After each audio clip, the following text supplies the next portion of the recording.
নম্ৰতাৰ কথা এটা জনাব বিচাৰিছো ফোন কৰি কৈছিল বান্ধৱীয়ে দুৰ্ঘটনাৰ খবৰটো দিয়ে ফোনটো কাটি দিছিল নম্ৰতাই সেই নিশা মাতৃক ফোনত কৈছিল পুৱা সোনকালে উঠিব লাগিব মা কিন্তু আজি নম্ৰতাৰ তিলনি আনক ন্যায় দিবলৈ অধিবক্তা হোৱাৰ সপোন দেখিছিল নম্ৰতাই কিন্তু এতিয়া পিতৃ মাতৃয়ে ন্যায় বিচাৰিছে কন্যাৰ বাবে আজি কথা কোৱা মোৰ ধৈৰ্য নাই আজি তৃতীয় দিন ধৰ্মীয় যিটো কৰ্ম এইটো কৰিবলৈ আগবাঢ়িছে গতিকে মই এটাই অনুৰোধ কৰিছো মোৰ অকালতে হেৰাই যোৱা ছোৱালীজনী যাতে ন্যায় পায় তাইক যাতে ন্যায় প্ৰদান কৰে নম্ৰতাৰ লগত ঘটা এই কৰুণ ঘটনাটো কোনো কাৰণতে স্বাভাৱিক নহয় বুলি ক'লে পিতৃয়ে গাড়ীখনৰ আয়াতুল্লাহ ৱাদুদ্দ আছিলে নিজে ড্ৰাইভ কৰি গৈছিলে পিছত তেওঁ নিজে কৈ আহিলে যে মই নিজে ড্ৰাইভ কৰিছিলোঁ প্ৰথমতে মিছা মাৰিছিল বেলেগ এটা ড্ৰাইভাৰ বনাই লৈ গৈছিলে এই গতিকে একো মইতো এই মুহূৰ্তত একো বাতৰি চোৱা বা হেৰি চোৱা মোৰ কোনো মানসিকতা নাই মই একদম মাকৰ অৱস্থা চূড়ান্ত বেয়া হৈছে বহুতো অৱস্থা একদম বেয়া হৈছে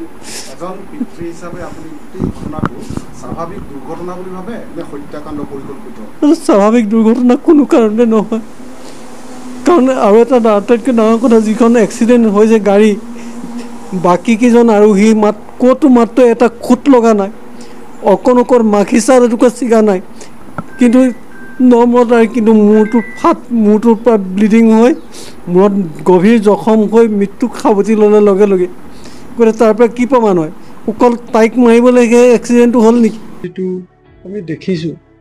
এইটো গাড়ীখনত বাকীখিনি অকণো আঘাত পোৱা নাই অকল নম্ৰতা ডেথ হৈ গৈছে এইটো আচলতে কিবা ষড়যন্ত্ৰমূলকভাৱে তাইৰ মৃত্যুক সাৱটি ল'ব লগা হৈছে বুলি মোৰ ধাৰণা হৈছে 25 বছৰীয়া নম্ৰতাৰ সপোন আধৰুৱা হৈ ৰ'ল শ্বিলং ফুৰিবলৈ গৈ ঘূৰি নাহিল নম্ৰতা চিনাকিটো নাই এইটো কাৰণে নাই কাৰণ তাই ফ্ৰেণ্ড চাৰ্কলক মই সুধিছিলোঁ যে তোমালোকে নম্ৰতা এই মানুহবিলাক চিনি পাই নাই আংকুল তাইৰ মুখত কোনো দিনে এই মানুহবিলাকৰ নাম নাই মাত্ৰ প্ৰজ্ঞা আৰু মৃগাংকক চিনি পাই ৰিচা বৰুৱাৰ জৰিয়তে ৰিচা বৰুৱাই হেনো এদিন প্ৰজ্ঞা আৰু মৃগাংকক চিনাকি কৰি দিছিলে আৰু সেই অজুহাততে ৰিচাটো দিল্লীলৈ গুচি গ'ল আৰু প্ৰজ্ঞা আৰু মৃগাংক গুৱাহাটীত থাকে তেতিয়া তেওঁলোকৰ মাজত কথা বতৰা হয় মৃগাংক বোলা ল'ৰাজনে কিবা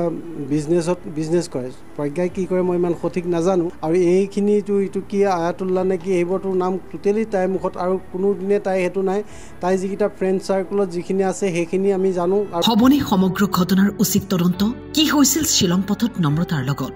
অসমৰ ৰাইজৰ সন্মুখলৈ ওলাই আহিবনে সত্যতা ভৱিষ্যতে এগৰাকী অধিবক্তা হোৱাৰ সপোন দেখা নম্ৰতাৰ হঠাতেই সকলো শেষ হৈ গ'ল নিউজ ডেস্ক টাইম 8